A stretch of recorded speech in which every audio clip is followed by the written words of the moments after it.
Yo, what's up, Draxians? Welcome back to another video of 0 to 1 by Peter Thiel. Competition is everywhere, from school to social media, from your first job to the billion-dollar business area.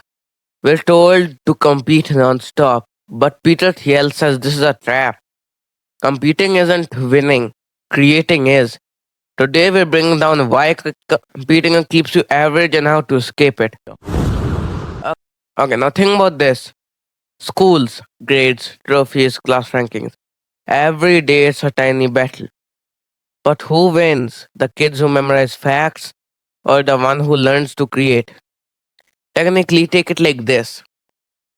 You're in school, okay? There are exams, there are tests. First, take down the little tests. Everybody's competing to be the little smart kid, the little topper, okay? But most people are just memorizing facts without even understanding, without even improving themselves. The one who memorizes more wins. This is the same in exams. The one who memorizes the most will win. There is no doubt in that. People who don't waste their time at school should get worse grades, which downgrades them.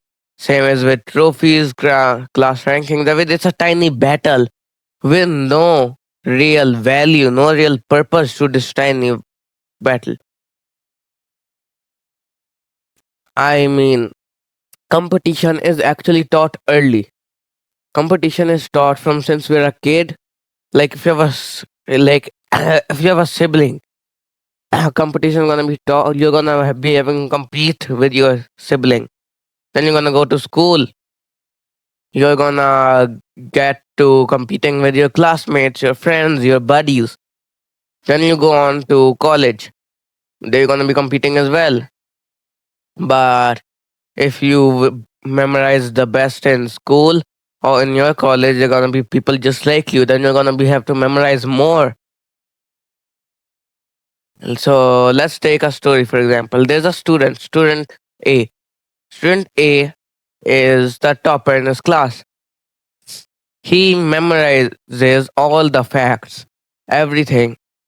He memorizes the Pythagorean theorem. He memorizes the powerhouse of the cell, everything. This student B, who doesn't understand why this is even useful, so he doesn't cram anything. Okay? He doesn't cram anything like student A. He tries to clearly understand, but he doesn't get any good marks. Even though he tried, he doesn't get any good marks. No, he didn't get any good marks. This demotivates him. And student A, the one who crammed, gets motivated and feels good, even though he just crammed. So now, I think this is personally wrong since student B also tried. Student B tried to do something which actually matters, something which actually improved him. But this is the actual truth of the life and school system. Life's not fair, and life teaches you to compete. Now let's move on. Fast forward to the future. You graduated, yay! Now it's the corporate ladder, the corporate rat race. Promotions, reviews, raises. You're there with your fellow colleagues. And new post comes up. Huh? A new post comes up. You all start fighting for it. Writing applications that why you are the perfect one for this. And then you would be doing extra work, bonus hours, or just for the extra little raise or the extra promotion. You're just competing. But you're climbing someone else's ladder. Okay? But that doesn't make you a creator, it makes you a worker bee. Now let's take the beehive for example. Worker bees. Worker bees are bees born and live for around 30 days. A worker bee has one job. Its job is to get nectar for the hive, pretty much like doing extra work for a promotion. No, get nectar for the hive where they live. Next is a queen bee, which gives birth to all of these. The queen bee is profiting of all the nectar it can eat, all the honey, all the stuff, while the worker bees have to work and work and work and work endlessly for 30 days. There's nothing else in their little useless lives, okay?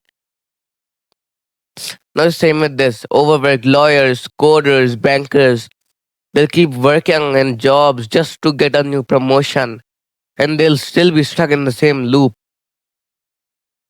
It's just like a game. Take Mario, for example. Mario, the classic old game we all know. You're competing in levels, game levels, or let's take, or you're in another game in a sports tournament. You're just climbing a ladder for a little bonus. There's nothing extra. There's nothing which there's nothing on your side. You're climbing someone else's ladder.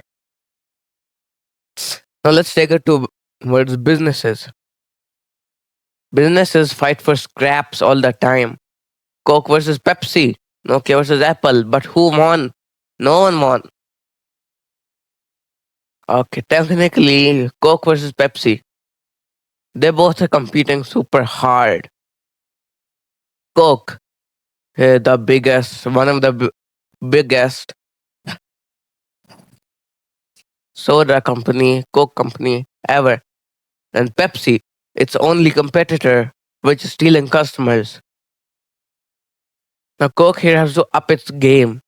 Now, this is where competition can actually be good. Coca Cola has to up its game, make new flavors of Coke. Sweet Coke, Diet Coke, normal Coke.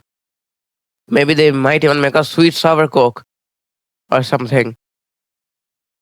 And Pepsi has to do more advertisements. They have to give away bonuses and stuff. And Nokia versus Apple. Nokia versus Apple, though, this is the bad part. In competition, someone always loses. Now, this might be the other person, or this might be you. Nokia versus Apple. Who died? Nokia. Now, people might say Nokia died because of Apple. Actually, competition is just a veil. Nokia died because of non creativity. It didn't show anything to the market after Apple came.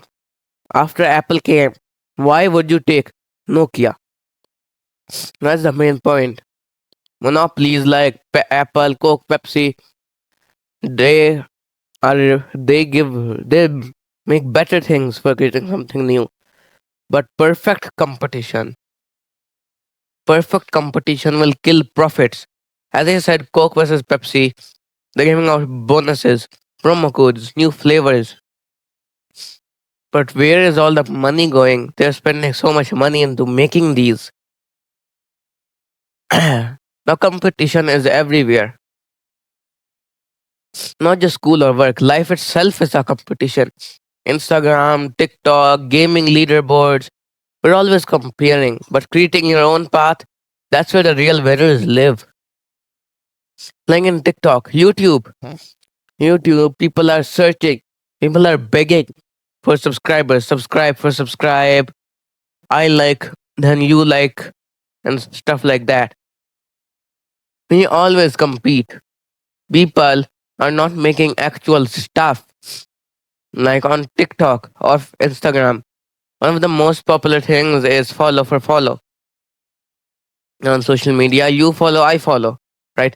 No one will actually show creativity. Like if there, no one will actually post an entertaining video, entertaining reel of that they are doing hard work. They'll try to take an easy way out, and they will compete with the other people. Same in gaming leaderboards.